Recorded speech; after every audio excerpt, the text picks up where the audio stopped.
Civil defence organisation road जे रज़ाकारनि करबला मौला जे मातमी जुलूसनि ऐं मजलिसनि जी security ऐं अज़ादारनि खे तिबी इमदाद फ़राहम कई जॾहिं त 8, 9 ऐं 10 मुहर्रम अल हराम दौरान फर्स्ट एड कैंपूं पिणु लॻायूं वयूं। इन्हनि कैंपुनि में 200 खां वधीक अज़ादारनि खे तिबी इमदाद ॾिनी वई। उन मौक़े ते सिविल डिफेंस ऑर्गेनाइज़ेशन रोहड़ी जे senior post warden Agha Jabbar Khan सहाफ़ियुनि खे ॿुधायो त deputy commissioner controller civil defence Sukkur doctor MB Rajadharejo ऐं additional controller civil defence Sukkur Amir Din Abbasi जी हिदायतुनि ते deputy controller civil defence Rohri Shafiq Ahmed Soomro जी निगरानी में 8, 9 ऐं 10 मुहर्रम अल हराम दौरान अज़ादारनि जे तिबी इमदाद लाइ फर्स्ट एड कैंप लॻाई वई, जॾहिं त 200 खां वधीक रज़ाकारनि पंहिंजो फ़र्ज़ अदा कयो ऐं 20 खां वधीक मोबाइल टीमूं करबला मौला ताज़िया खां बेहोश थियल मरीज़नि खे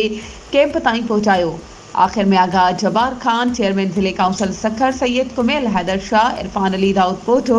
अगूणो फोकल पर्सन वज़ीर local government Sindh municipal committee Rohri DHO Sukkur ऐं MS डॉक्टर अलीकुल शाह जा थोरा मनीदे चयो त जंहिं डॉक्टरनि फैकल्टी पैरामेडिकल स्टाफ ऐं दवाउनि जी फ़राहमी खे यकीनी बणायो। वधीक ख़बरुनि ऐं अपडेट्स जे लाइ असांजे चैनल खे सब्सक्राइब कयो ऐं हा बेल आइकन खे प्रेस करणु न विसारिजो त जीअं असांजी हर नई अचण वारी वीडियो तव्हां ताईं पहुची